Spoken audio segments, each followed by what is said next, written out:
Hey guys, welcome.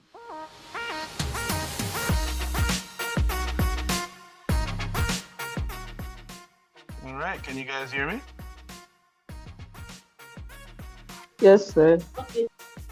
All right, welcome all.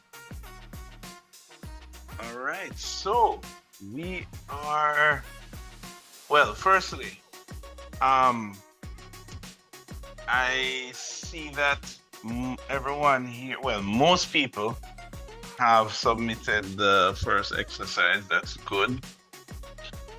From some of the comments, I see some of you are having fun, right? Um, so that's good. Um, and I see that some of you, well, I'm assuming some of you finding the videos helpful. Um, I realized that I was actually before class trying to fix that issue, which is why we start a couple minutes after, where I noticed the recordings are not like full screen because they're like widescreen. So I need to try and fix that issue. So it's a Zoom setting. It's somewhere deep in the Zoom setting that's causing it. So, but hopefully you guys can work around that because it's like when you rewatch. Anybody notice that when you rewatch the video, like it's in a smaller window? Yes, sir. And the quality, I have to zoom in, sir. I'm Right, grateful nonetheless. right. I see the quality is not but worse, but what happened is that the video is too wide. I think it has something to do with my monitor and the recording.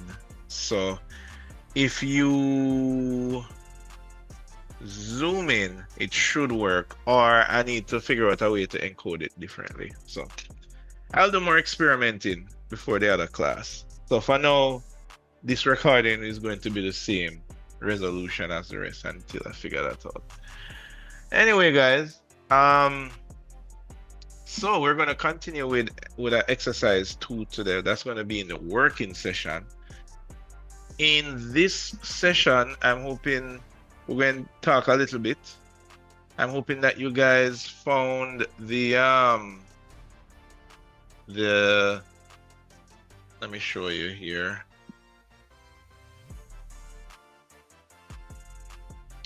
You guys see my screen okay, right? Yes, sir. All right. So we did a go back to computing here. So this class activity, as I said, for you guys that are thinking to get a computer, please use this as a guide so as not to lose any money. You should see, and everybody should see their names here. If you're not seeing it, just send me a message later. So we did exercise 1 of 5. But before we go into the exercises, I want to jump onto the class whiteboard.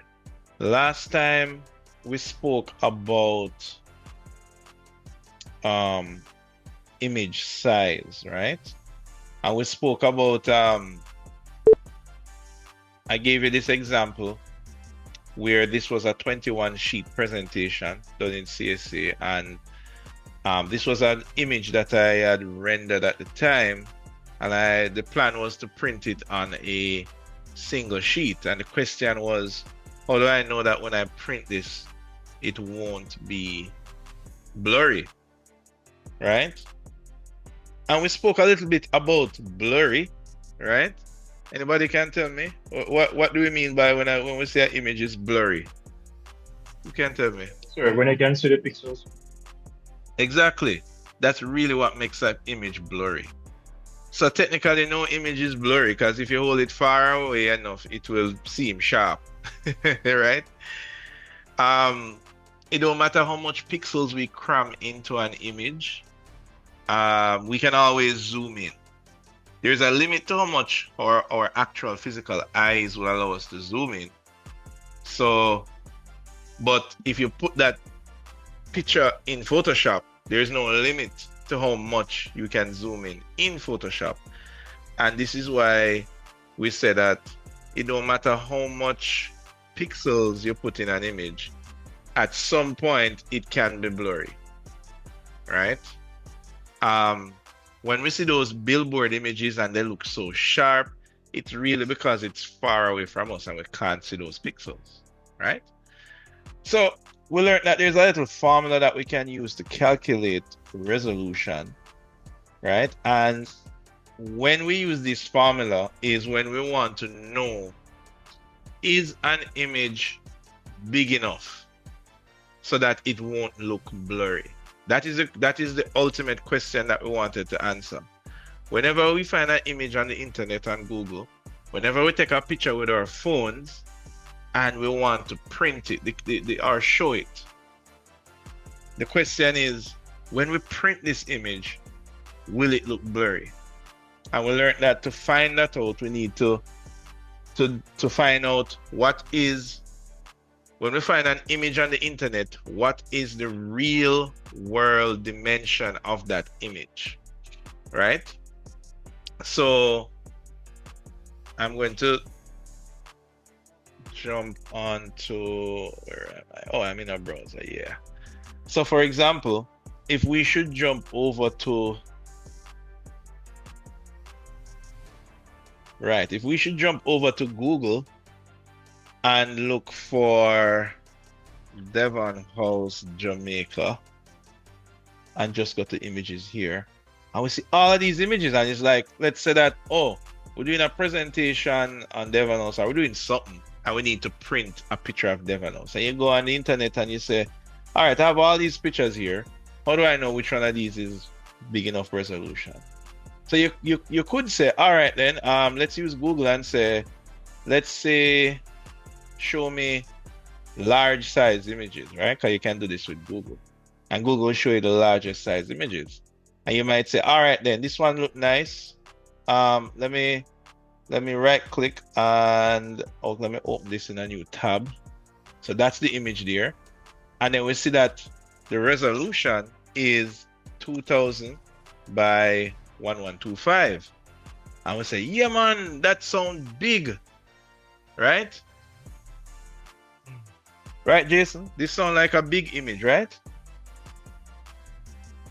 Yes, sir.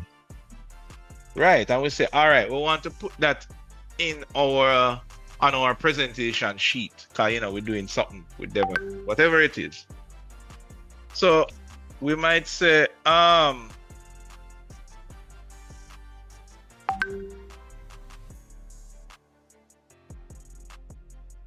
on a second.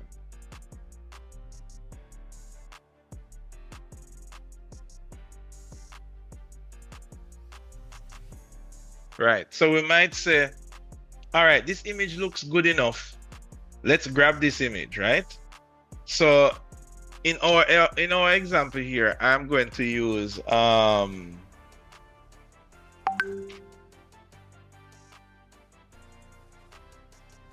mirror board here, and I'm going to, can I paste it here? No, you are oh, visitor, right? I need to unlock this board. Give me a second here. Come on. All right, here we go. DDM.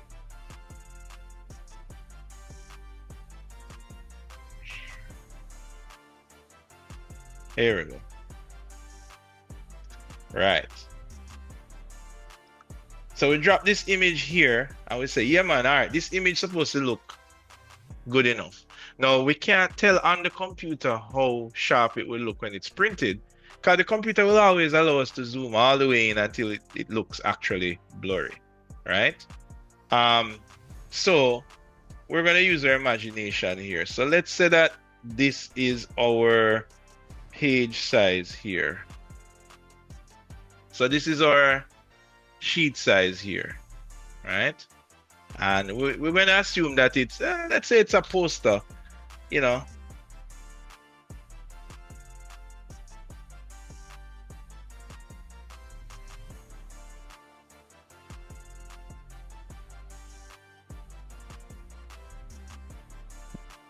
All right, good. Mic check. You can hear me, guys, right? Hello? Yes, Right? sir. You can? Okay, great. So let's say this is our poster size here. I will know that this is going to be This is going to be come on. You're not moving. Why you're not moving? Okay, there we go. Right. So we know that this here is going to be let's say we're doing we're going to use, let's use a document. Last time we said poster, so we're going to use a document. 11 by 17. How about that? Tabloid size. So this is going to be 11. So this is 11 inches.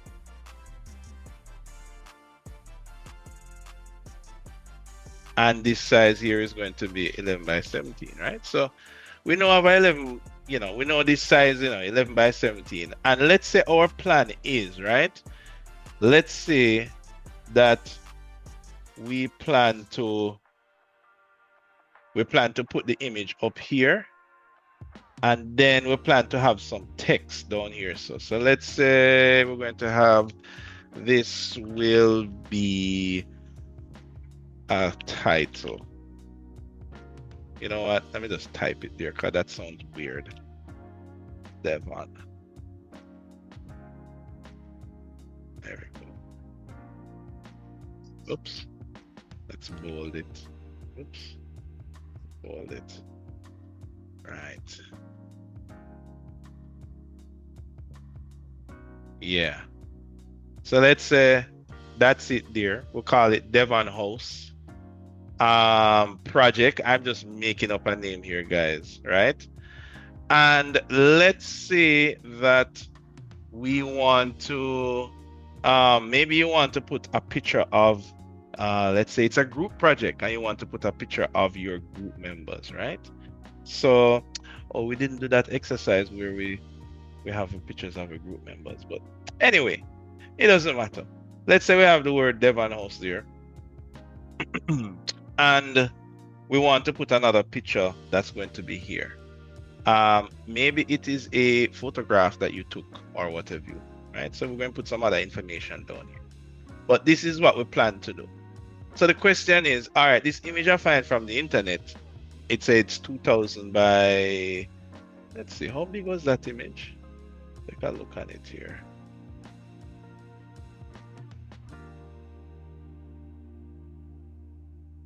It was 2000 by 1125.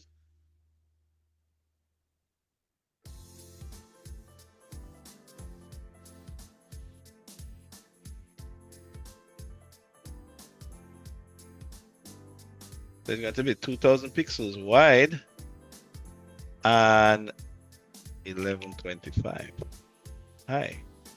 So the question is, all right, will this picture be blurry or not? All right, so who can tell me? How can I know this? From what we did last class, anybody?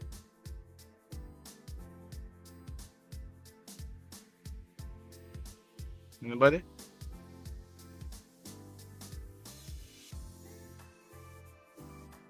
Could you repeat, sir? The question is, on this cover page for this document that I'm doing, and I found this picture of Devon House here on this cover page. How can I know if that size? How can I know if this picture is good enough? If it's going to print blurry? On the computer, it looked nice and sharp. I found it on Google, and Google said it's 2000 by 1125. I want to print it on a tabloid size sheet. How can I know if it's going to be blurry or not? Because I can't tell on the computer screen. On the computer screen, it looks sharp. So we'll do the math, sir. So how would you go about finding it out? You write down what is known, sir. So you mentioned a document, so we can use DPA of 300. That's first. All right. So we're going to grab this formula, right? Same formula we used last time. And we're going to say, all right, in order to find out the real world width, because 2000 pixels, we don't know how wide that is in real life, right? It sounds enough, but we don't know how wide that is. 1125 pixels high. We don't know how tall that is in real life, like on a paper. So we draw for a formula which says, okay, to find out the size is resolution divided by DPI. So in this case, the resolution is 2000. And what is the DPI? 300 for the purpose of our document. Ah, I'm glad that you said that. So the reason that it is 300 is because last time we discussed that there are 3 rules of thumb that you can use. When we're dealing with documents, you want to use a high DPI because it is closer. You can hold a document closer to your eyes, hence it's easier to know when something is, it's easier to detect the pixels. For a poster, like what you guys pin up for your presentation, that is like medium, so we can use 150 because on average, you're not going to be like 2 inches from your drawing. And for billboards, we can go even as low as 100 to maybe 50 because billboards are usually a heap of feet away, right? So it's a general rule of thumb. So that is why we use 300 here. So what is the real width of this image? All right, who can give me the answer to this one?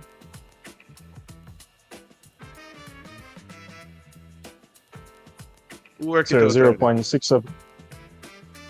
All right, so it is going to be No, sir, 2000, right? right. 6.67. Sorry, 2000. My bad. 2000. Yeah.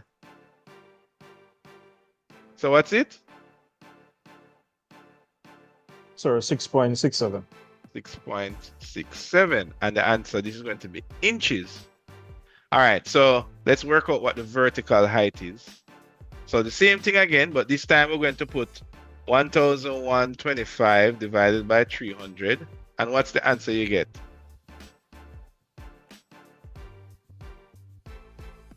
There is 3.75. 3.75 inches. So let's put this over here now.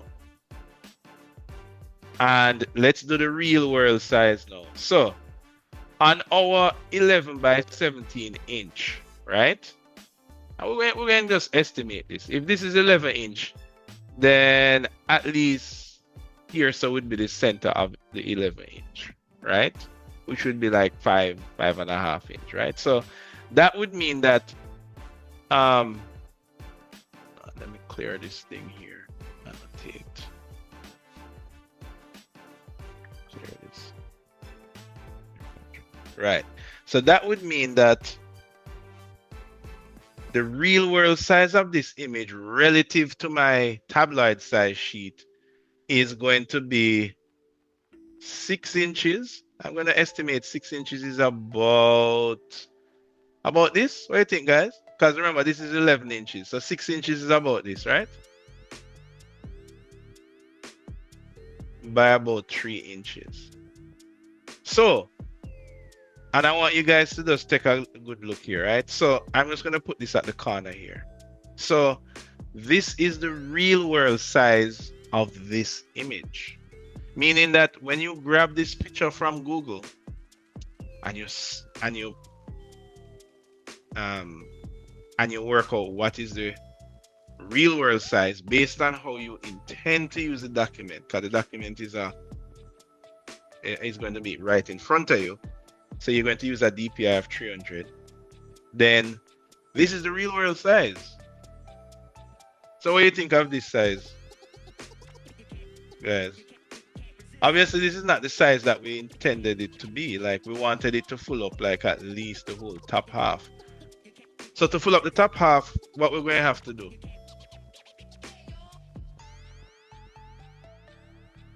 What was that, Ryan?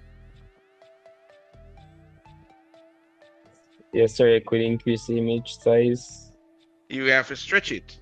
Yes, sir. So who remember what was the rule of thumb for stretching an image?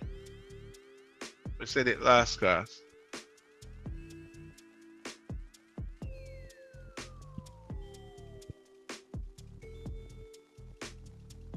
I don't quite remember, sir. Could you remind us? man, somebody remember, man. I think Anjay remember. You remember Anjay? Oh yes, sir. I remember. I remember now, sir. We do it no more than twice the initial size. That's it. Right. If you Uh, stretch it more than twice, what does that mean? It's going to be what? Deformed. I don't remember that part. It's going to be blurry. Oh, blurry. Okay. Right. So think of it. Remember when we look at the image in Photoshop and we zoom in until it looked nice and sharp, but we could zoom in until we could see the pixels and then it's no longer like nice and sharp. So based on our calculation, if we scale this up by twice, so I'm going to duplicate this picture here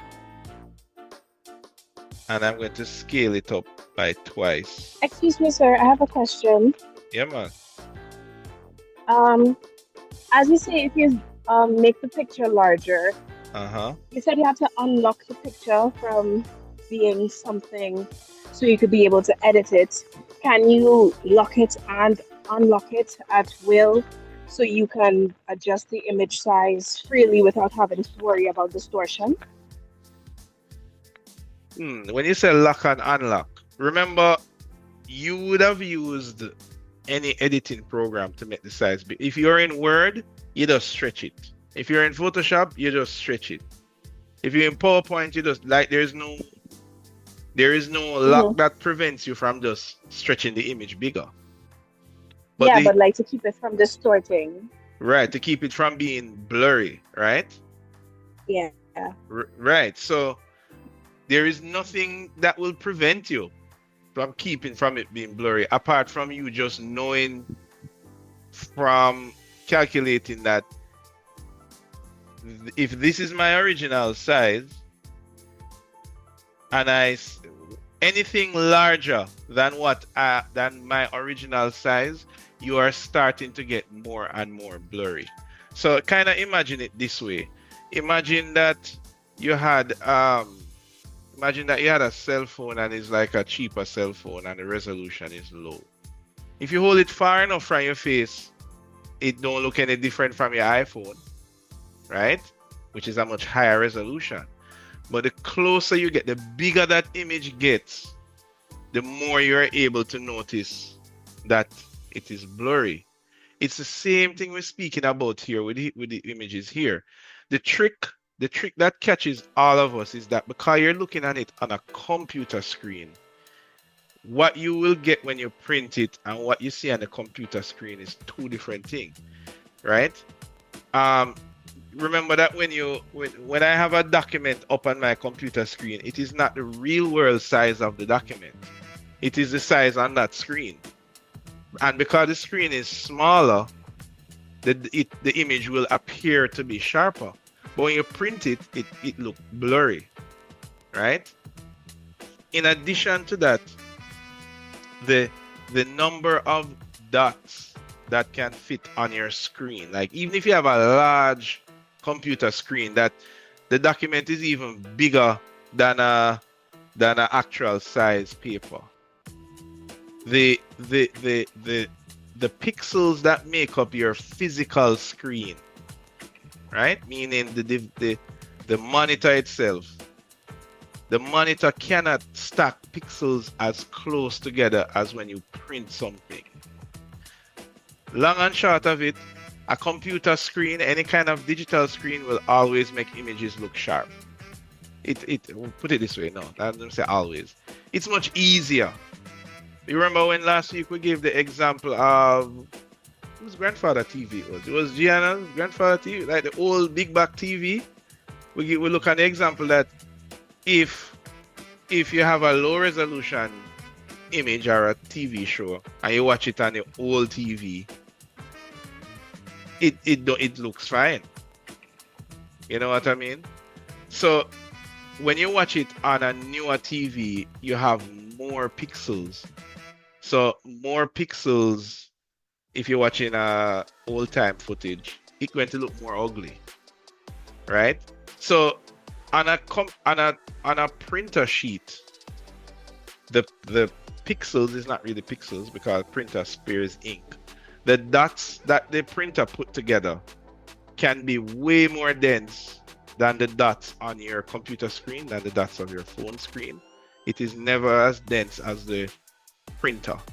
So in context, the monitor that you are watching this video on now, it probably have a DPI. In monitor world, we call it PPI. But how many dots can your actual monitor, your laptop monitor, fit in 1 inch? And usually it's 72, maybe 96. It depends. Your printer can fit 300. Like, there's no monitor that exists that can fit 300. It can, like, the most expensive crazy monitor you can buy can probably fit like 100 pixels in 1 square inch. So I'm just saying that to say that when you print something, it's going to be way sharper than when you see it on the monitor screen. So the point I'm showing you of this is that when I find this picture on the internet, it looks nice and sharp because I'm viewing it on a monitor screen. But when you print it, it's going to look horrible. And you might be wondering, no, but it looks so pretty on the monitor screen, and when I print it, it does look blurry. And the reason for that, no, the only way you can know if the image will be blurry is to use this simple equation. So when you work out what the real world size is, at a distance, at this distance that you're looking in front of you, the smaller image is what the real world size is. So if you look at the ratio of your tabloid size, and this is the actual size that your Google image will have to be for it to not look blurry to the viewer, right? And the rule is that if you scale it up about twice the size, it won't look so blurry. So I could probably scale it up to like that. But any bigger than that, you're going to start noticing the pixels. Like when you look on the picture, like, you know, like a regular document, you're going to be like, ah, this document is blurry. All right. Are you guys following?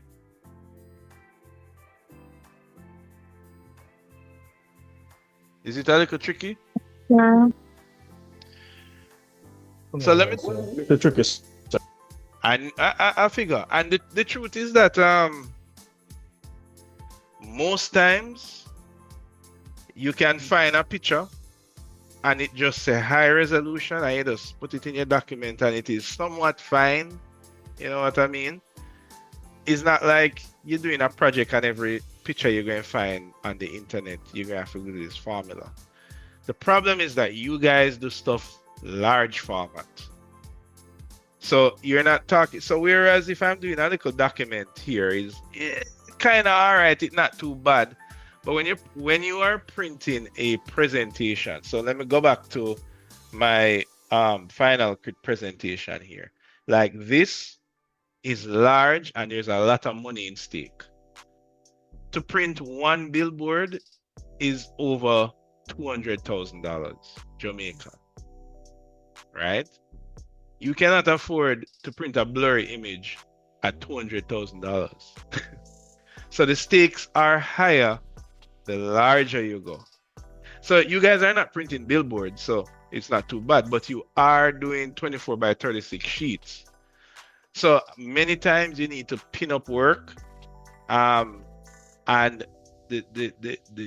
for those of you that make the picture as large as the 24 by 36, you better run that calculation, because you don't want to have a big blurry blob printed on this picture. And you in Photoshop on your computer monitor, oh, it look fine, but then when you print it up on the big sheet, then it looks blurry. So in that case, it matters.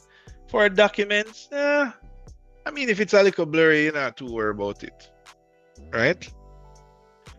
Now, the other thing I'm going to introduce you to now is cost. Because you might be saying, okay, sir, what if I find this picture on the internet and, you know, I scale it up and it's a little blurry, like it's no big deal. And that is true. But here is the other thing now. Anybody here dabble in 3D rendering? Lumion, Twinmotion, anybody mess around with those programs? Give me a thumbs up if you have. Right, sir. All right, Levy, you mess around with it. Anybody else? Are these not yet? I guess we're all hoping to do that with the modules that I'm going to be teaching you guys, right?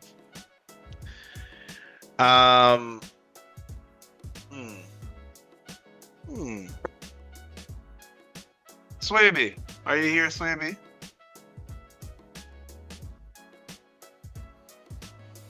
Yes, sir.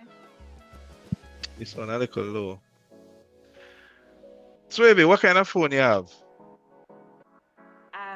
13. Well, iPhone 13? Yeah. All right. So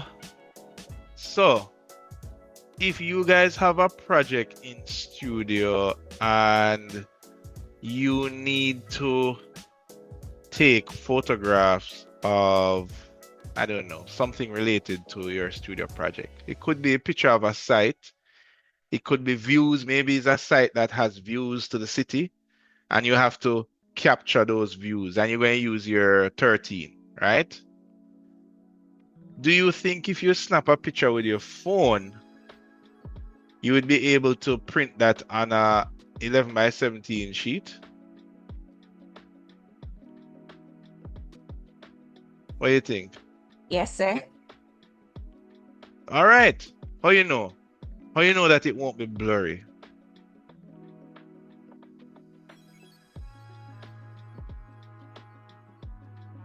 But the iPhone is high resolution, right? Right. But you know, we're being scientific here. Like we say, okay, what does high resolution mean? Because we know, say, you know, it all depends on what you're going to print it on. What is your viewer going to view it on? In this case, we're talking about print. So if you had to take a picture of your project and print it on 11 by 17, you just go on site, snap the picture with your iPhone, drag the picture over into Photoshop. Well, or you just print it straight from your iPhone. And the difference is now you're going to say, all right, I want to print this picture at 11 by 17. Now, as I say, the bigger you get is the more risk, right? So for example, when I showed you the images that I have pinned up here, and this one in the corner here, this image itself is blurry. So that's why I use this example here. So this image ended up being one full sheet of 24 by 36. So that was pretty large. So the question is, can your iPhone take a picture that when printed on let me use 24 by 36, it will or will not be, it won't be blurry. So how you know this is going to be based on megapixel. Anybody ever heard the term megapixel before? No, sir. Nobody? So most phones, they would advertise and say, hey, this phone is 10 megapixels, 20 megapixels. Anybody ever heard that terminology yet? Yes, sir. Because Michaela, when you were buying your iPhone, did you check the megapixels?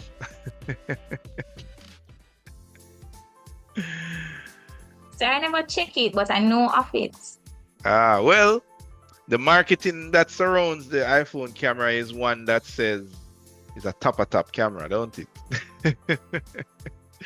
And I think, what the other one for Android again is what, the S23? Which one of them says like the best camera?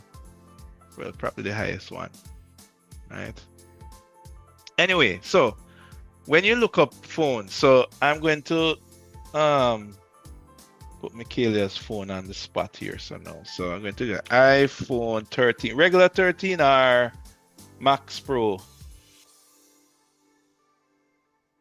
spec. Says a regular 13. A regular 13. All right. So GSM Arena, that is a good go-to to find out specs of phones. So see we here now. So the iPhone 13, right? Let me see. Give you the specs. Here we go. So it says it has a 12 megapixel camera, right? Now this is usually how they measure cameras. So if you go and buy a phone and you care about the camera, this is what tells you what is this is what tells you what resolution the camera can capture. So remember in our examples previously we talked about resolution and we realized that okay, everything that's digital has resolution, but resolution is in the digital world. In the real world we have actual size, right? And we know that regardless of whatever resolution something is, what matters is when it is printed in the real world, what size does that resolution translate to? So when you see 12 megapixels, right, what that means is that it has 12 million, M is for mega, 12 million pixels, right? So let me put that in context. Remember the picture that we found on the internet, which is, where did we put it? Yeah, this picture here. This picture was 2000 by 1125. Now, to find out the megapixel of this image, hold on, I need to be in here. Right, here we go. To find out the megapixel of this image, we would need to multiply 2000 by 1125. Who can do that maths for me real quick?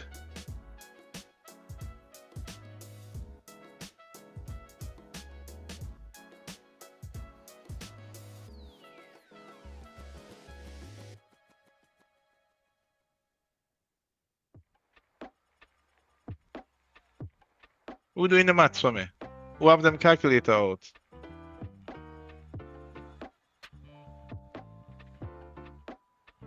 Sir, 2000 by 1125. Mm-hmm. 2,250,000. 2 million.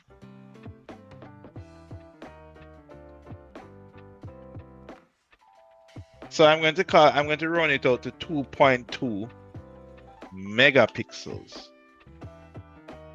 So the camera that took this picture, based on the resolution, is a 2.2 megapixel camera. And Swebe, what's your camera megapixel again? 12. Exactly, 12. So right away you know, say, okay, if this picture was 2.2 megapixel, then your iPhone can take a picture that's much bigger than this, don't it? Right? Yes, sir. So that is how you know, that is how you can kind of justify what is megapixel. You understand? It is simply the resolution of the height multiplied by the resolution of the width. Now, when the phone says 12 megapixel, they don't tell you what ratio it is. So for example, the ratio of this picture is that it is 2000 by 1125, right? Or it is 2.2 megapixels. If somebody does show you this image and say it's 2.2 megapixel, there's no way that you would know if that image is a wide image or is a tall image. You just know say it have 2 million odd pixels in this image, right? So when your phone says 12 megapixel, that is just simply telling you how much pixels it can fit. It's not telling you the ratio, right? And ratio is something that I want to introduce you guys to today, because ratio does matter, right? What do I mean by ratio? This image is wider than it is taller, right? Most of you that have a laptop screen, your laptop screen is wider than it is taller, right? So the resolution is what gives you the ratio. So for example, when you guys go out to buy a TV and you buy a 4K TV, right? So let's turn to Google again, and let me ask Google to find where 4K.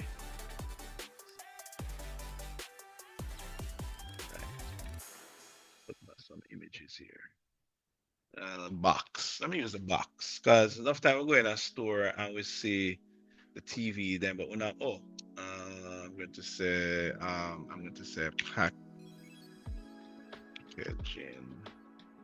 packaging box.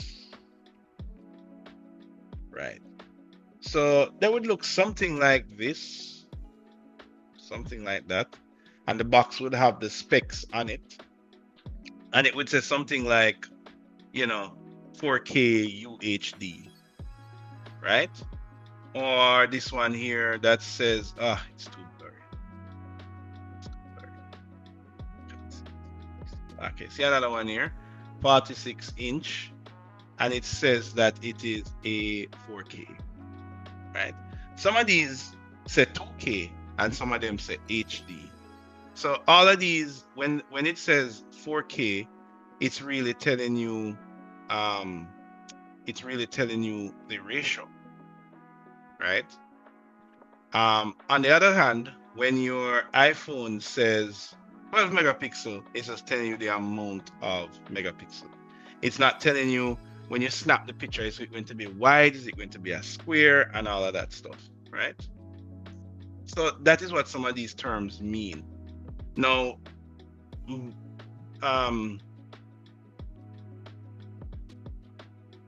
one of my original questions was, okay, how do I know what's the maximum size Swaby's iPhone 13 picture can take? And this is going to go back to a little bit of maths, but like, if your iPhone says that it is 12 megapixels, let me take a snapshot here.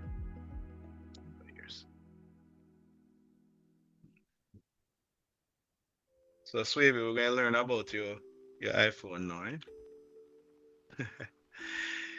So let me ask you a question. If it is that this image here is 2.2 megapixel, and we know that it's 2.2 megapixel because we multiplied 2000 by 1125. That's how you get 2.2 million mega. If I had the megapixel, how can I get at least a rough idea of what the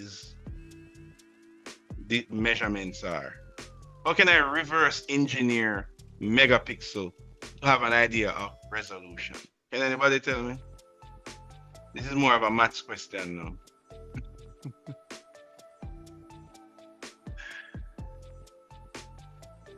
Maybe some of you don't remember that maths there, right? If I multiply this by this to get this, if I have this already, how can I get these two values from just having this number? Anybody remember the maths?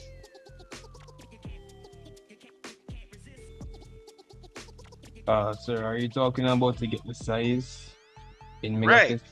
Let's imagine that I only had the 2.2 million here, and I didn't know what the width and the height was. Is there a mathematical way I can reverse engineer this? We're looking at time. So the first thing that would have come to my mind is that you could just divide it by 2. Well, dividing wouldn't work. Yeah, because but, it's rectangular in shape. But I see where your mind is going, right? But from a mathematical point of view, you wouldn't do divide, you do the square root. Right, so if you multiply a by b and you get an answer, you take the square root of that. The square root won't give you that this is 2000 by whatever. It's going to give you like the exact.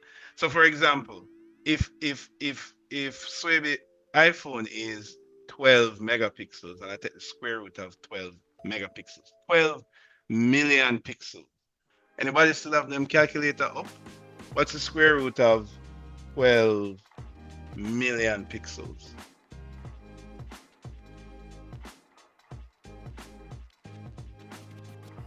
Who have them calculator up and ready for me?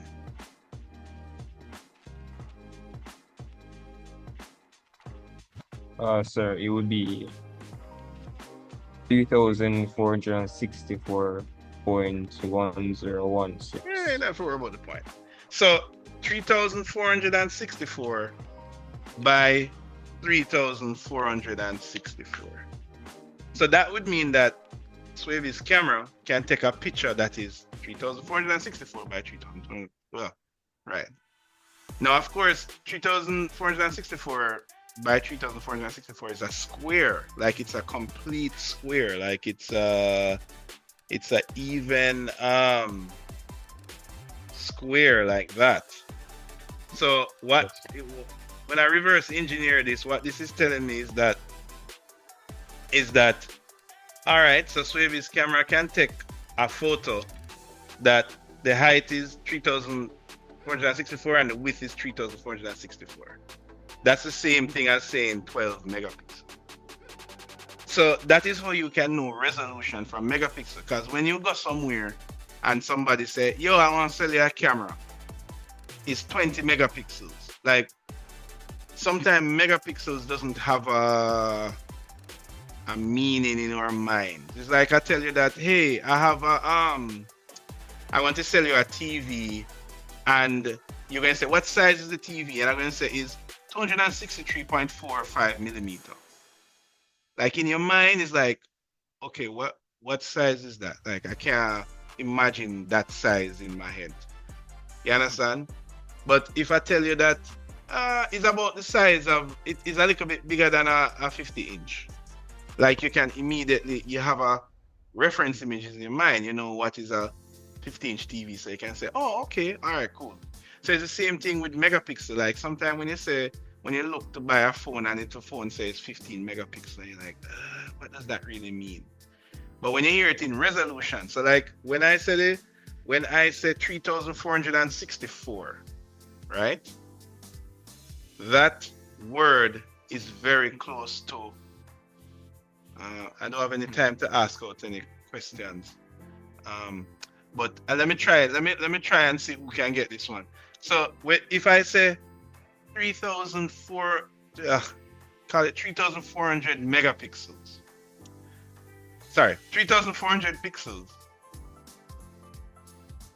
What is the closest reference that you can compare that to? Right? I don't know if anybody answered the question. If I say something is 3,400 pixels, and like you're kind of wondering in your head, like, okay, 3,400 pixels, what size is that? Maybe you say, oh, yesterday I had a picture that was 2,000 pixels, so I have a rough idea in my mind. The closest thing that you can imagine to that would be, here we go. Let me copy this image here. Now,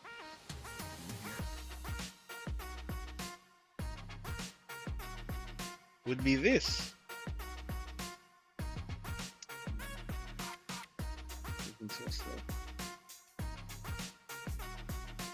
What does 4K mean? Anybody?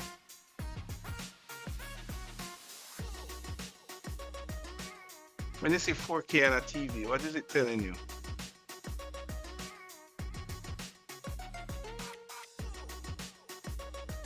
I'm sure everybody here have TV. So the resolution.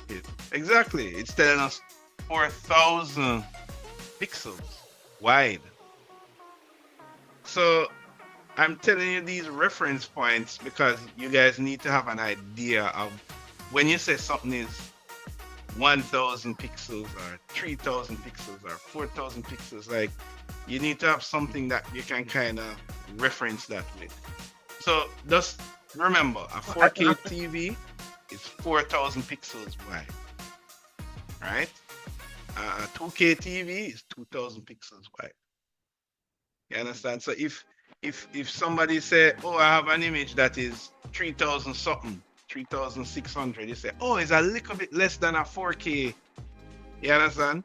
So that is how you can start to achieve what you call reference points as it relates to resolution. And what will happen is that the more you work digitally, so let's say you did a project and you use Swavy camera to take a picture, and you put that picture on a 24 by 36 and it looked pretty. And you said to Swavy, when I use a camera, you know, and I print the picture, it look nice, you know. What megapixel is your camera? And Swavy say, oh, is a 12 megapixel.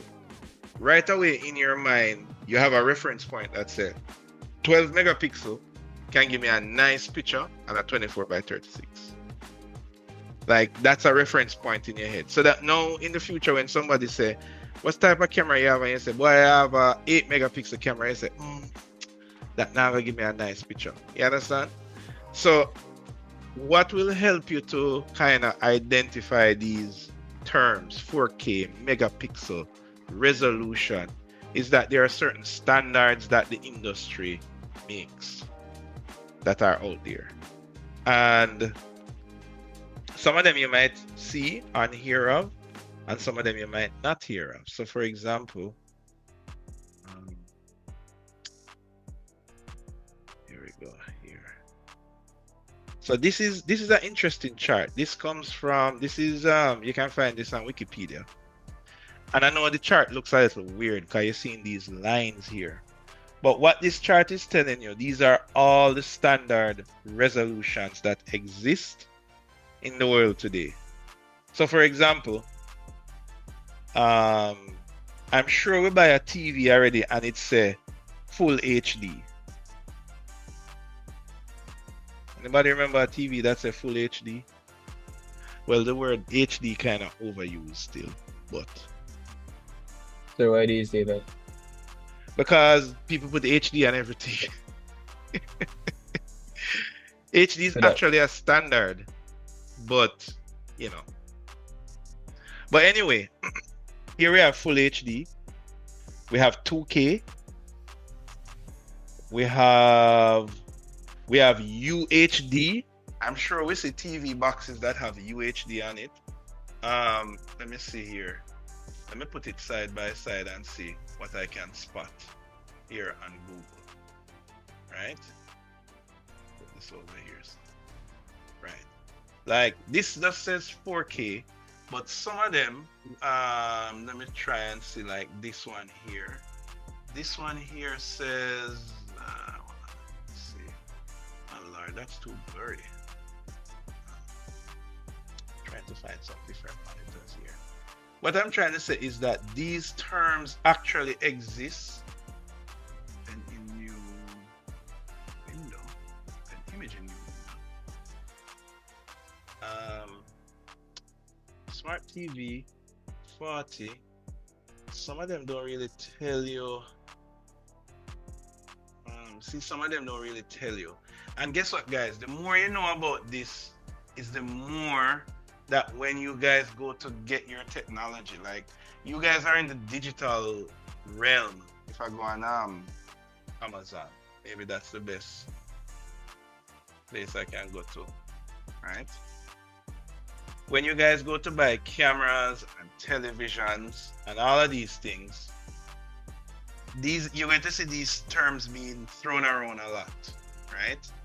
And when you see them, you need to know what exactly they mean, because for the consumer, a lot of these specs they just put 4K and HD and that's it. But you guys are going to use these technologies professionally, so you need to have an idea of what they mean. So notice this is 4K UHD, right? And sometimes you'll see another type of 4K, right? 4K UHD. So this table here says, okay, so you have 4K, and then you have UHD. Yeah, go ahead. Sorry, mine has a QHD plus, sir. Exactly. QHD would be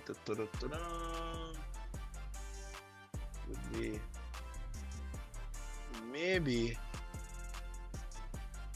you would be here. And sometimes them remix it, you know. You're right, because you have UWQHD and WQHD, right? So for example, QHD, yes. right. So you see, so for example, when the TV say 4K on the box, like this is what 4K really is, but it's not. That's why they put the UHD. What you notice about UHD? It's slightly less than 4K. So you can already see where the manufacturers kind of lying to you. Them say 4K, but it's not really 4K. It's UHD because it's 30, 3840 by whatever. But them just say, don't worry about it, man. It's 4K. So It's close. It close, exactly. To the average user, it don't really matter. But if you were in a scenario where you are producing any kind of content or any kind of graphics, these details now would matter more to you. So I'm showing you this chart because each of these have a ratio that is applied to it. So now when you go to buy a phone or a camera, it might say you might want to take really wide shots. You understand? How do you know that your camera can take wide shots? Or suppose you want to do square shots, right? When you go to buy a monitor, right? A monitor can be widescreen, it can be ultra wide, or it can be super ultra wide. All of those terms I called a while ago are all 4K. So if you just order monitor that's a 4K, like you don't know what ratio you're getting. You don't know if you're gonna get one of those really wide ones or one that's not so wide. So when you see these terms thrown around, they all have a ratio, and the ratio is what you see here in the circles. So this is why when you go to buy a TV, it says 16 by 9, or when you go to buy especially tablets or laptops, you will see a laptop say, oh, it's 21:9 4K. What does that mean? Right? That means that it's going to be really, really, really wide. You understand? And sometimes when you have to, it's like when you go to print, you have sizes. They tell you that, oh, you have to print it on HD, right? And HD is the most popular size you guys will print on in architecture. It's 24 by 36. Then you have RHE, as in E for egg. You have tabloid. What is the size of tabloid? Anybody? What's the dimensions? Anybody?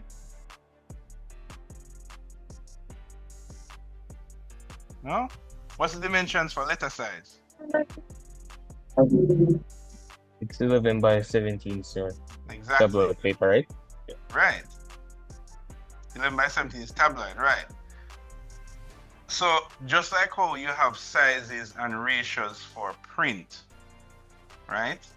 You have to care about that, because if your camera takes 5 by 9, 4 by 3 images, 4K, but you want to put it on a you want to put it on a legal size paper. What is the ratio of a legal size paper to the ratio of the picture that you're going to take? You get what I'm saying? So in the physical world, ratios is based on, print sizes, letter size, tabloid, RHD.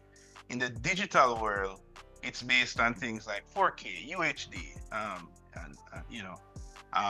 and then also those are associated with ratios.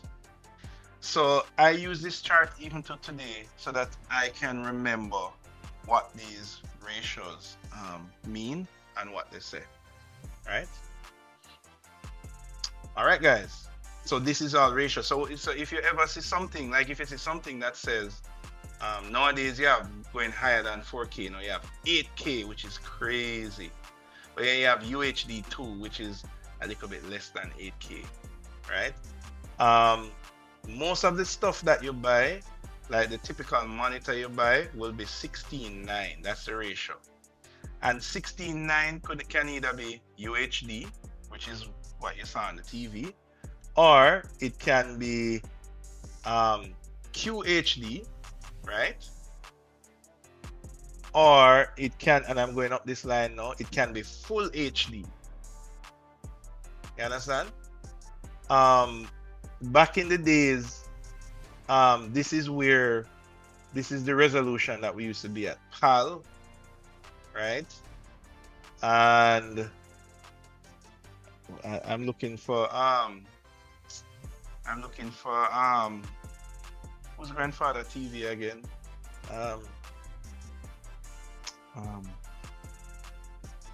Yeah, that we were talking about last class. I can't find it. It's somewhere on this side. But it's somewhere up here in these small VGA. Here we go. NTSC. Right. So the big back TV them that you guys used to watch back in the day, right? This is where they fall. They were VGA, right? And we don't use that anymore, so probably you guys don't even know of that term. Most of what we use nowadays is down here. 2K, Full HD, and some that you never heard of yet. All right, guys? Okay, so that has been your little brain session about image size. All right? Now, we have one class activity that we're going to do, right? And it's kind of a half a class activity. I'm going to give you guys no, and you guys are going to work it out. All right?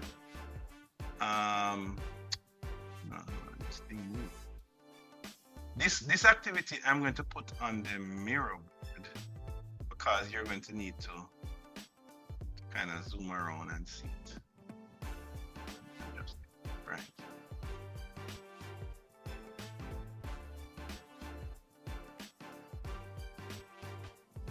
All right, so I want you guys to answer the question. It's all messed up. Okay.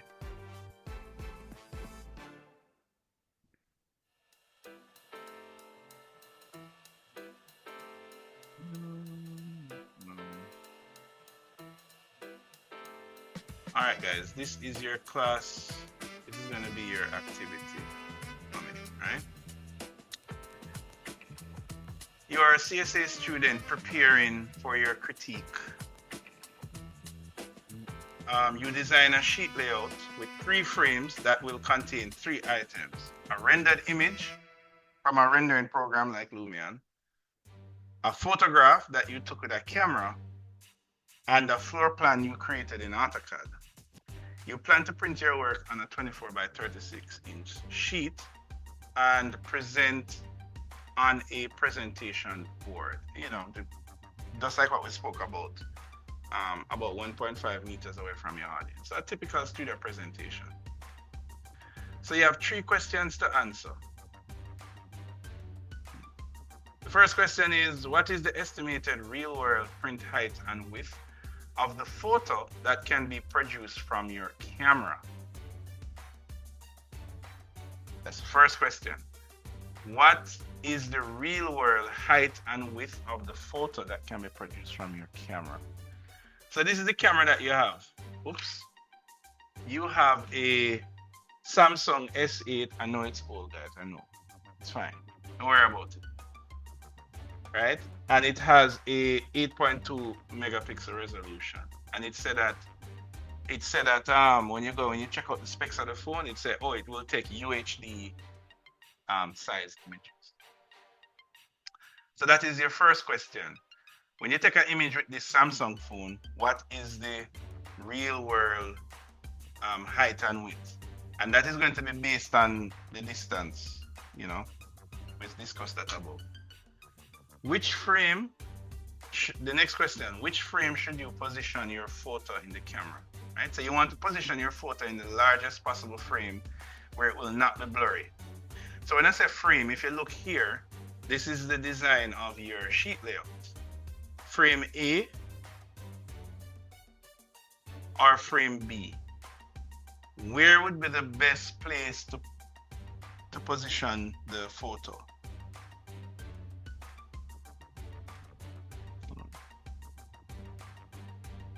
Right, guys? Sir, should we answer that now? Or? No. I mean, yes, but no, not at this moment. Okay. So I'm asking you, should you put the photo here or should you put the photo here? So you guys are gonna work that out because you're trying to decide. And literally, guys, this is what happens in CSA all the time. If you're doing group work, somebody designs the layout of the sheet, and then you have a bunch of content. You have photographs and pictures of models and rendered images, and you have to, put them in different places, right? So in this case, the person designed everything already, and you want to put the photo in the best frame.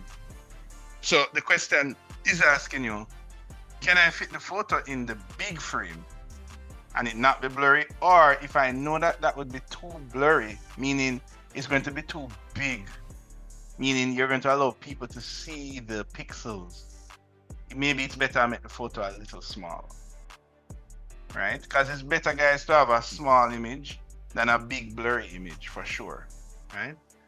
So that's the second question. The other question is, after positioning the photo, the alternate slot will be used for your rendering, right? So this is, let's say somebody in your group is rendering in, Lumion or Twinmotion or D5. These are all 3D rendering program that give you beautiful images, right? What resolution should you render the image generated from the, in this case, Lumion software?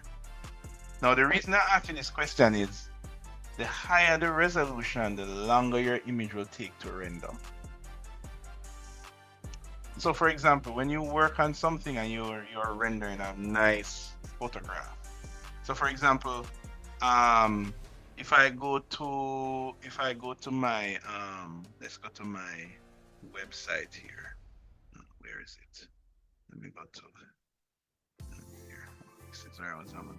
Right. So let me go to Ryan Williams. Right. So if I go to my website here and I go to Archbase.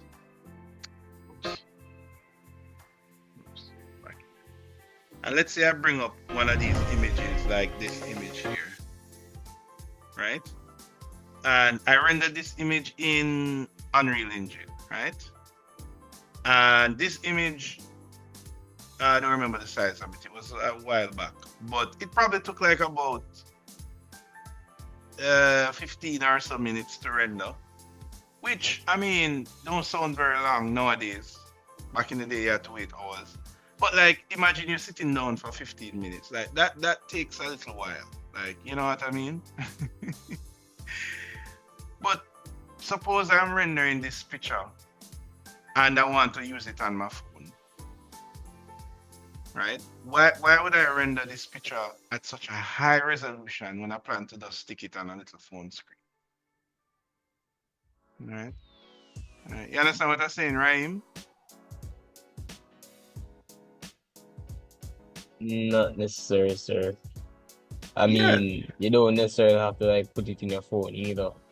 True.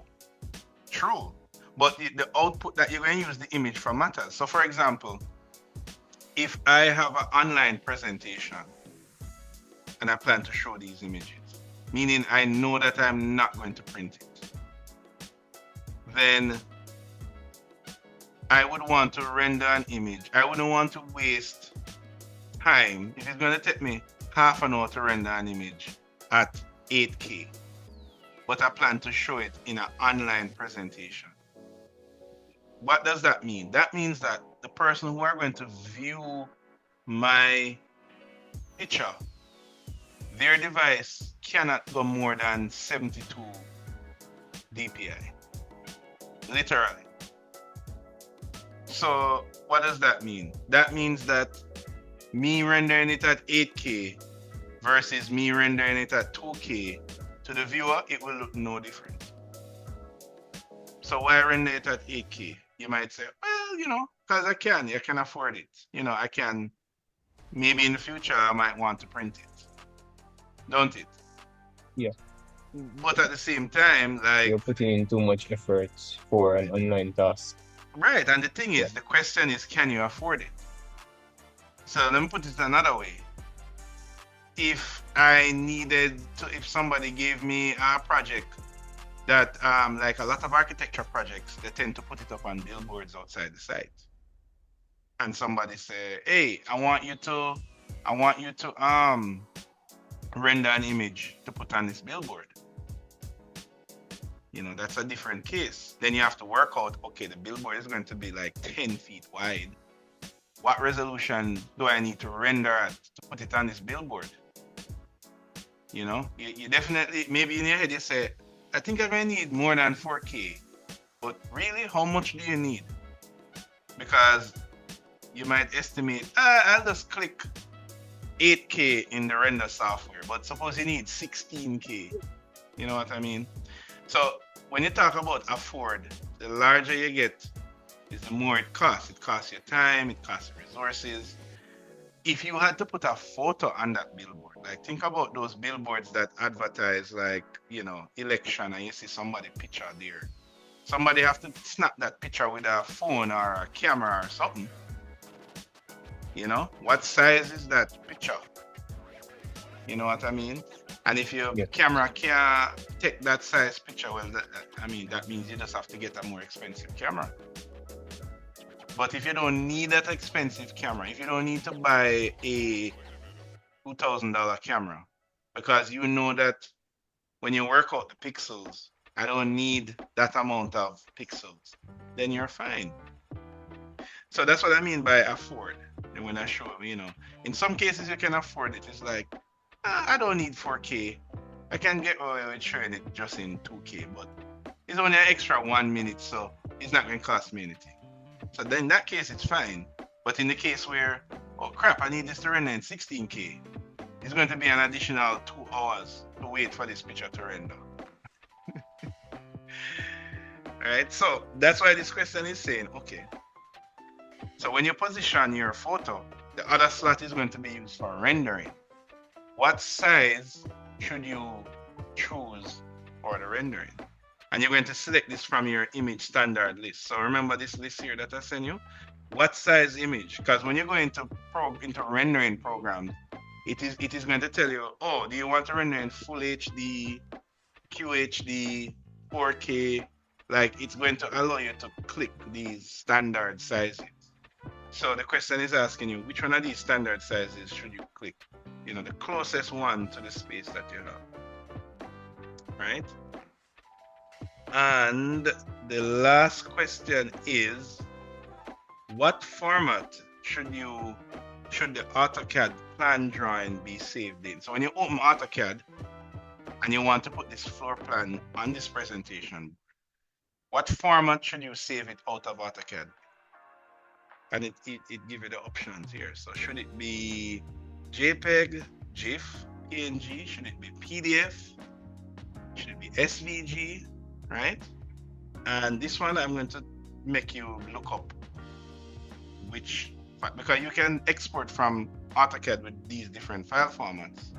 So I'm asking you, which one are you going to export to put this presentation board together? Right? Because this is what we're going to be learning in this module. Like, we're going to be putting presentations together, you know, and the presentation that you're putting together will have content from your camera, your floor plan, and all of these things. So I'm going to leave you guys with this question. This question is on the mirror board. So you need to come on the mirror board in order to do it, right? There are some tips that's here, right? So for example, remember earlier we spoke about ratio. We're going to speak about lens. We don't have to dive too deep into these things. I want you to just focus on answering these questions, right?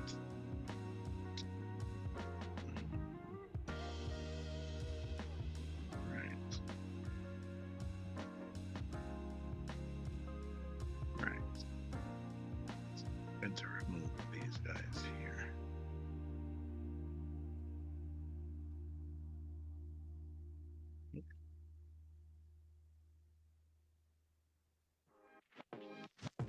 All right. Now you can go ahead and answer the question. Oh, by the way, so when you guys submit your answers, so for example, I put in the submission button here. Let me see if it still works. Yeah, here we go. So it's multiple choice. So you just pick which answer and then you submit.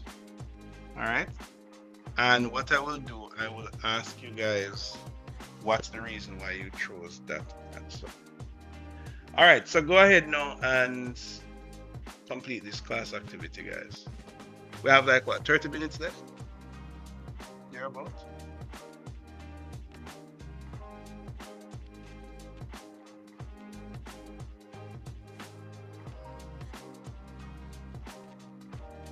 So everybody understood the question?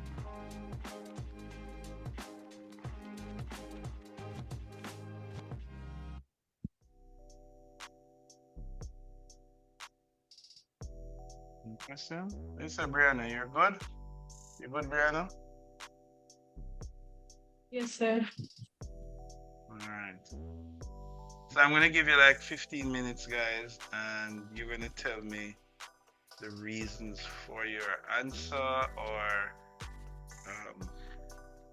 how you worked it out. All right. So as usual, this is a class activity. So those of you that participate will get the class activity grade. All right. This over here. All right. This is the link actually to this.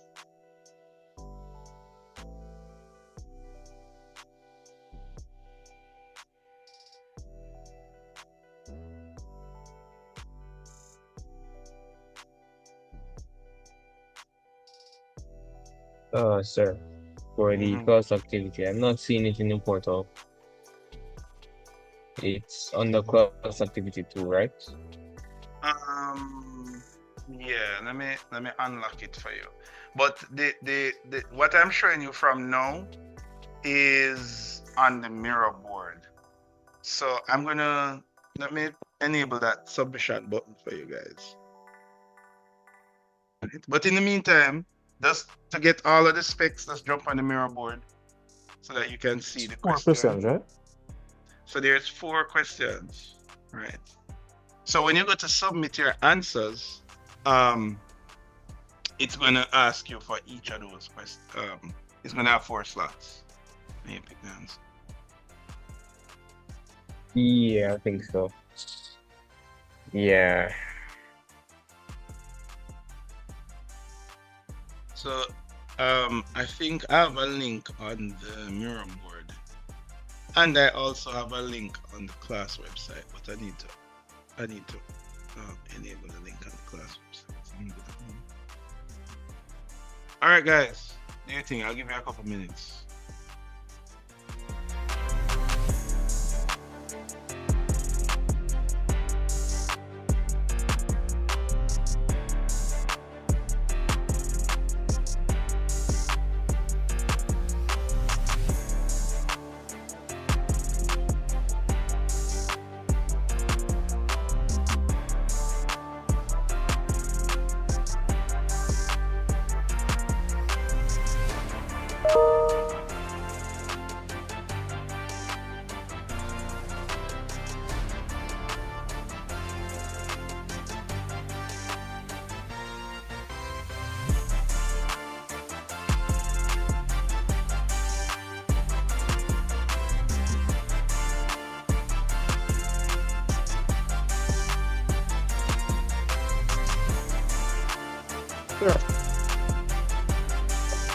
Yeah, man, go ahead. It's the link from the whiteboard you must use, right? Yeah, you can use either one. I'm freeing up the one on the website now. They will lead to the same place. All right, so you can submit the answers either from the whiteboard or from the website in about a minute. Let me just unlock that for you.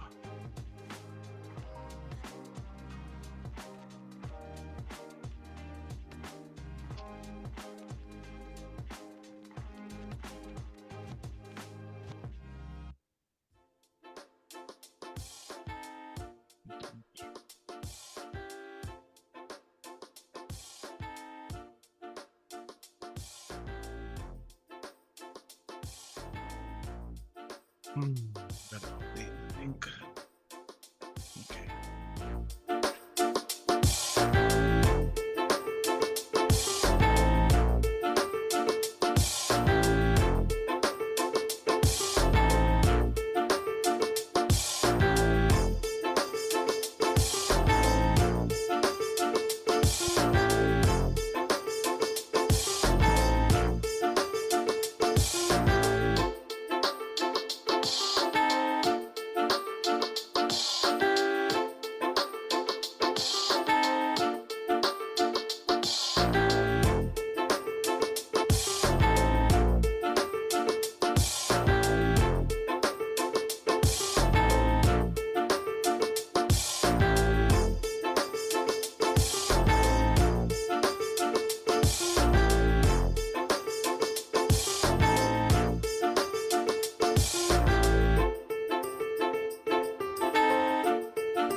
Sir.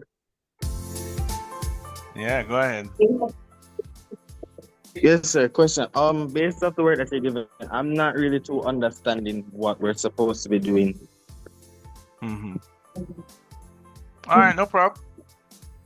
So let me go again. Are you seeing my screen okay? Hold on, sir. Let me try it. Because I'm not seeing it good based off this screen, but I'm looking off of somebody else's screen. So continue, sir. All right.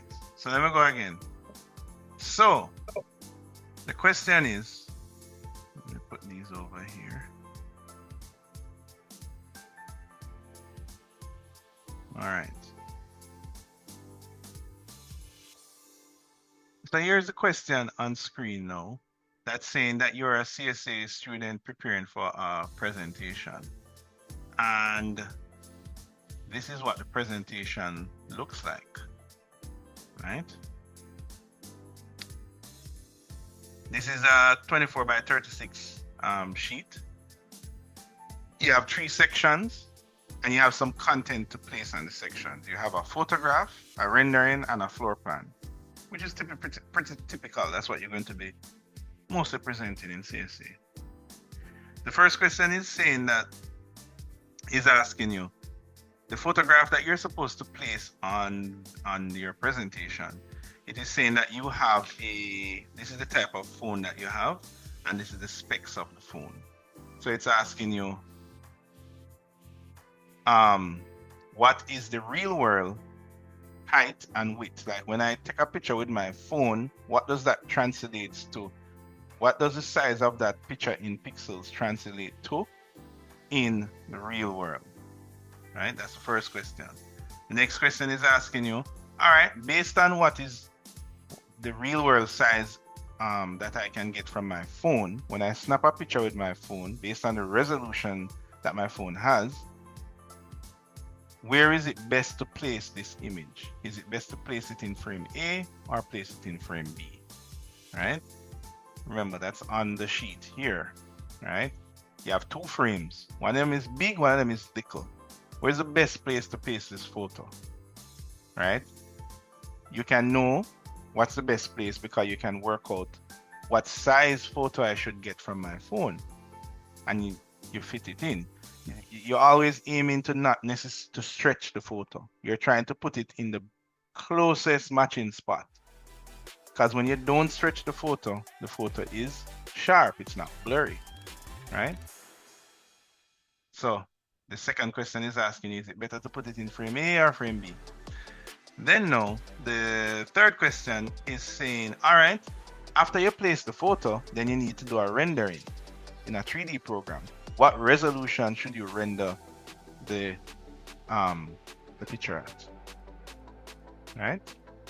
So if you get question 3 right, then it's a high possibility you get question 4 right. 1, 2. If you get question 2 right, then there's a high possibility you get question 3 right. If you get question 2 wrong, then you're probably going to get question 3 wrong too. All right? Because the first question is asking you, where is it best to put the photo, A or B? And the next question is saying, all right, after you put the photo, what resolution should I render at? to put the rendered image. And the last question is asking you, where should you put the floor plan? Sorry, it's asking you what file format should you save the floor plan as from AutoCAD, right? And it gives you a few options there on the mirror board that's here. And there's even some clues and tips that I placed there for you guys as well. All right, so please feel free to use up those clues and tips. Do you understand the question now? Is it clearer by any chance? Kind of, sir. Sir, do you have the specs for the hold on, you kind of the stuff laid out in the group chat? Not the group chat, in the site. Do you have the resolutions for different types of screens and stuff in the site? Yes, it's on the mirror board. So if you go to the digital whiteboard, that is where your clues are, right? So I'm trying to organize it in a way that it's more palatable for you guys. All right, so if you go to the digital whiteboard, you will see the. And are you submitting it on the website? Yes, I'm going to enable the button. So this is going to be class activity 2, and it's in the form of a multiple choice, right? So it's only going to be asking you what are the answers. You know, you work it out in your own space, and you just plug in the answers. All right. Oh.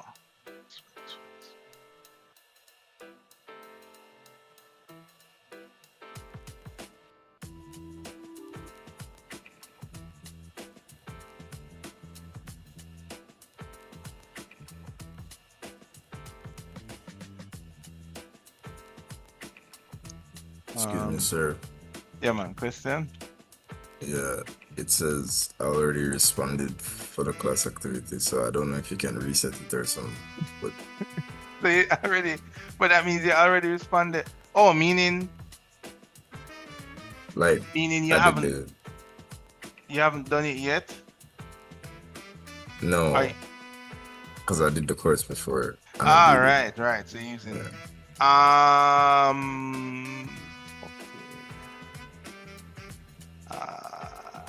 Use a different email. You have a different email you can just draw for? See. Alright, cool. Use a different email.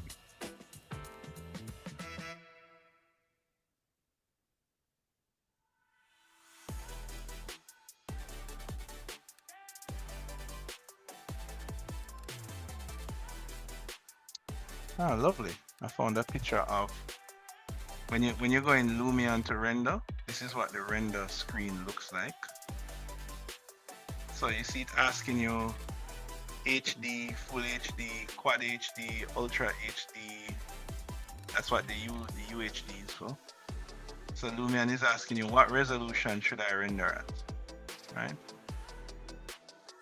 So you're gonna, but you're gonna base your answers based on the standards list that I gave you, right? Sir. Mm-hmm. Yes, sir. For the calculation, I use the 150, but it's giving me an answer far from what you have. Well, for the DPI. For the DPI, well, I did give you a DPI chart, right? Because so I'm gonna put this also on the board. Where do I put this? I'll put this in the tips section. So remember what I told you the rule of thumb is for the for DPI. So there's actually like an official like recommendation, like a standards recommendation. So if you look on the mirror board, you will see that standard there, right? So this viewing distance, it comes from you can get it all over the internet. Basically, is a guide to tell you that, hey, if you're producing an image for this purpose, use this DPI. You understand? So I want you to choose the DPI based on this chart, right? So remember, I gave you like a specific size, right? I said 1.5 meters away. I'll highlight that for you, right? And then I gave you a DPI chart. So hint, hint. All right. All right, so I think I rearrange this a little different, so hopefully it's easier to absorb. So here's like that. And you still have the option, you can answer it on the mirror board or on the website. I'll still put the submission button here, so you guys can choose either way. Right? But these are good things you should carry with you for the rest of CSA. Like, you guys are going to be printing, you're entering the world of printing now. So these are things that you definitely need to know.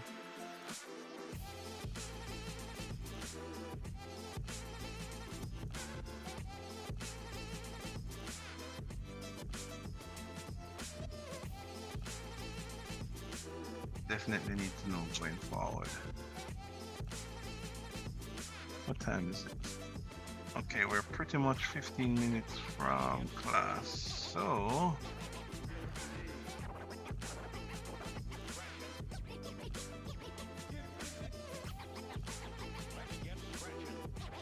right, guys.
Sir, How is it going?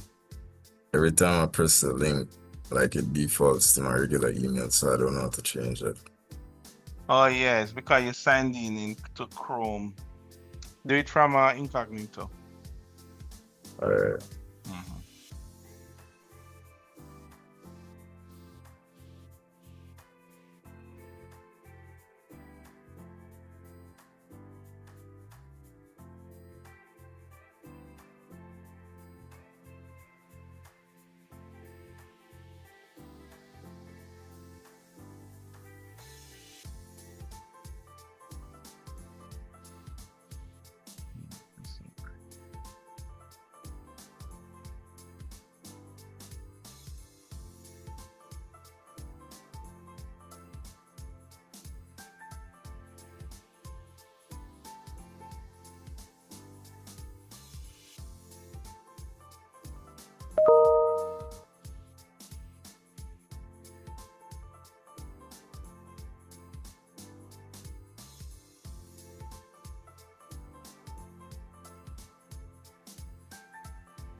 Sir, Yeah, go ahead. can you open up another link, or is it the same thing when you press on submit class activity 2? Because I went on mine and it just come off. And I'm not sure if it even submitted or not. Go again. You went online and what happened? It came off, sir. I'm not sure if it submit or not. So is it the same thing that will happen once I press submit class activity 2, or? Yeah. It goes the same place. Okay, So thank it should, you. yeah. So even if you submit one, you go to the other one, it's going to tell you, say, if you go from the other link, it's going to tell you that you submit already. Okay. Mm-hmm.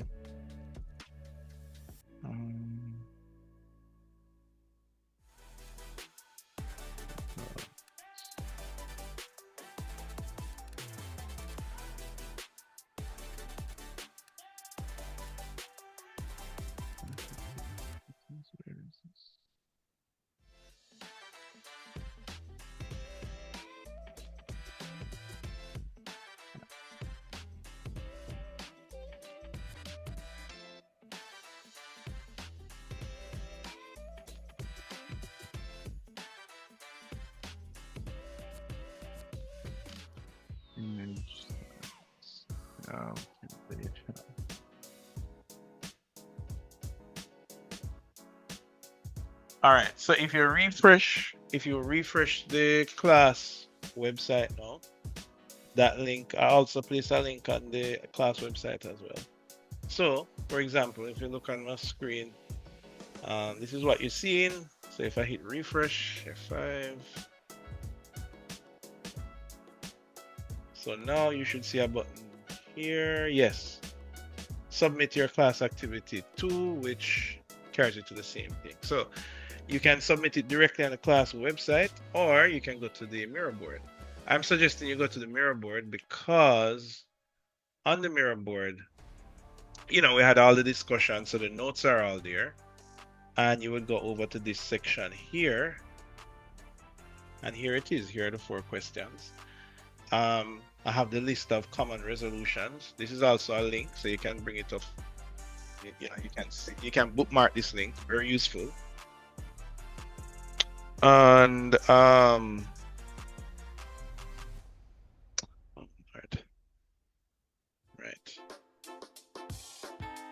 This.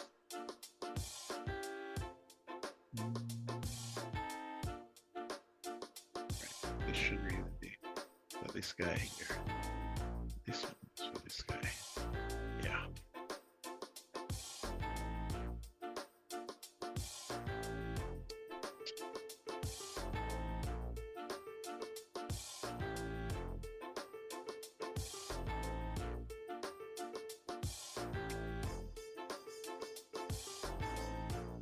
I think I'm going to put this over here as a tip for you guys, just in case anybody is kind of struggling. Oops. It's over here as a tip.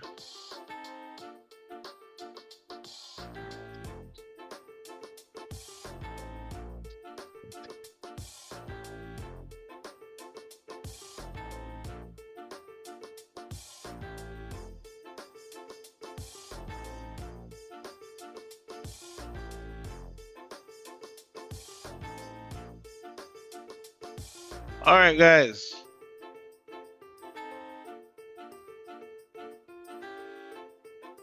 Everybody has submitted their answers. Window is about to close. Okay, while we're in the last couple minutes of class. No, sir, I'm still trying to figure out. So how do I? Okay, so how do I know what's the resolution of the camera? Anybody? Anybody? Sir, 8.2. No, it says that 8.2 megapixel, and it said the resolution is UHD 1. So how can I know the resolution?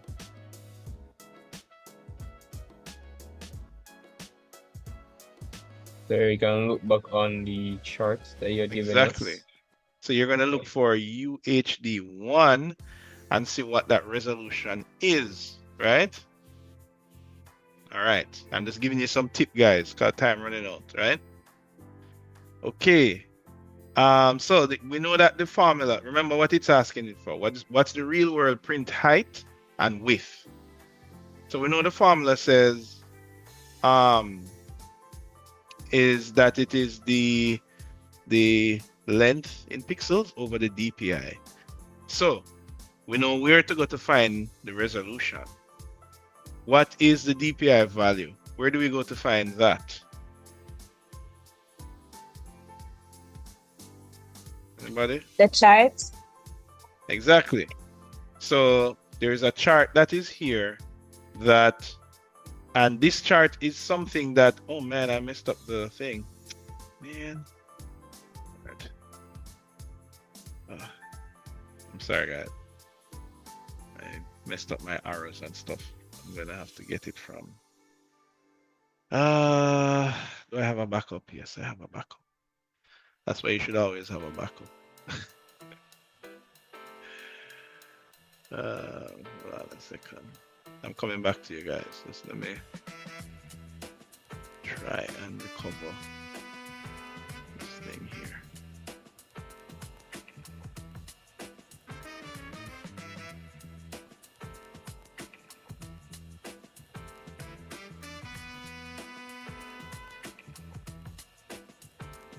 Okay, here we go. Good. Right, so where was I? I was asking you, yes, this chart that you see here, you can save this, bookmark this, screenshot it, right? So this gives you an idea of viewing distance and DPI, all right? So the question says that the presentation board on average is going to be 1.5 meters away, right? So at 1.5 meters, you would use the minimum recommended DPI, and you would look on the chart to find it. So now you have the two values. Now you can calculate the print height and the print width. Pretty straightforward.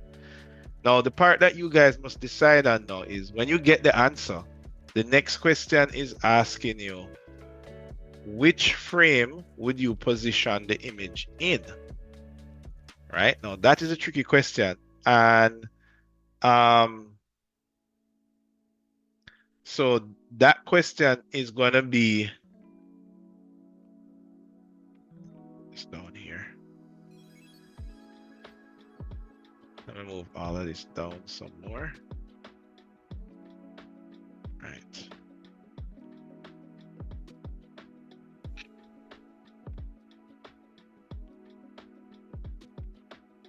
Is this here? Okay. All right. So this question is asking you,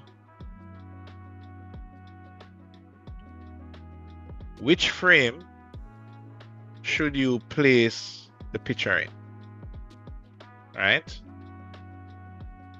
And how you determine this is you need to know what the resolution, what the real world size is. And then you're going to match it to the closest frame. Right, guys? Anybody don't understand that?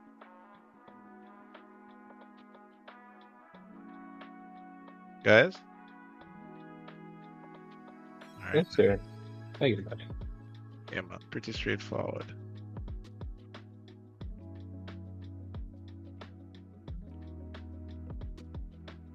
All right, guys, time is almost there. What does the next part of the question says? The next part of the question says, after you position the photo, the render is going to go in the other size. What size should you render at? And you must select your answers based on the chart here. So this time around, let's say that that the photo should go in frame B, right? That means that you want your render to go in frame A. So that means that frame A is 14 inches by 20 inches.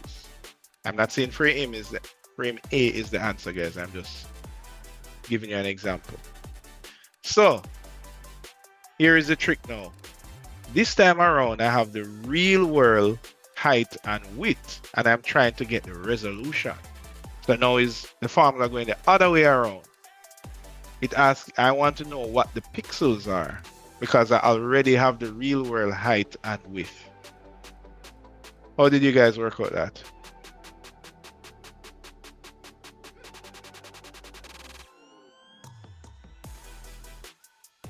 Guys? Oh, sorry. Could you repeat the question again? Question 2. No, it's not question 2. Question 3 is saying that, all right, after you place the photo in one frame, what size, what resolution should I render the rendered image at? So this time around, you have the real world height and width, and you're trying to get pixels. The first time, you had the pixels, and you're trying to get the real world height and width. This time, it's the other way around. So how can I work that out?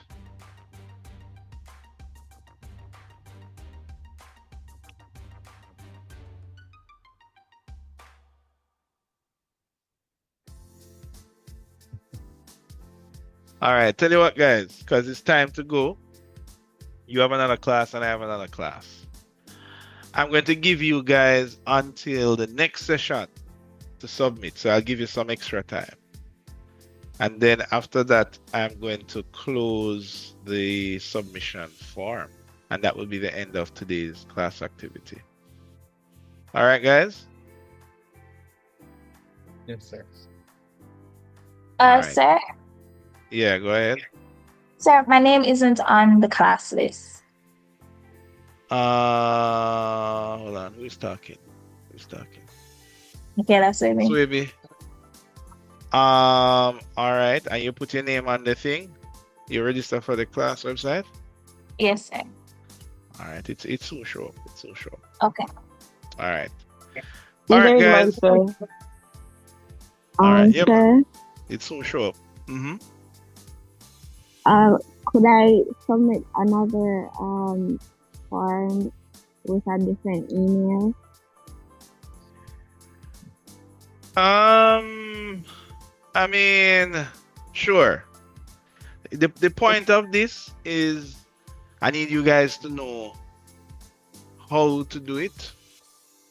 You understand? So don't worry too much about the grade. I'm more concerned in how to No, I know, sir. It's just the first question. I didn't realize that. I don't want to give the answer, but at the other way around was the other way around, and I clicked the wrong one. So. All right, no problem. Yeah. Okay. All right. Thank you. All right. So, guys, just go ahead. I know you have another class now, so I will see you later this evening. All right? Sir. Yeah, go ahead. So you'll explain this one later this evening, right? You mean the part 3, the part 2? Actually, all of it, sir. You'll go through it with us. Yeah.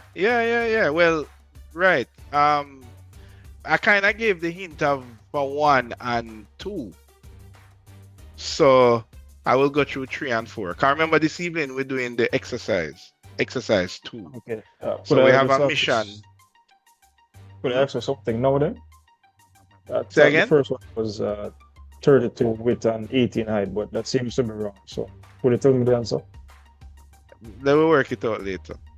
Okay, sir. Because the 12 we have class. So I will try to, let me see if we can fit it in the time. All right? Thank you, sir. Right. Or we might have to fit it in next class. We'll see. But either way, you will have to submit it by the next class. And remember, guys, come with your Photoshop ready, because we're doing exercise 2, which is another Photoshop exercise. All right, guys, later. Bigger, sir.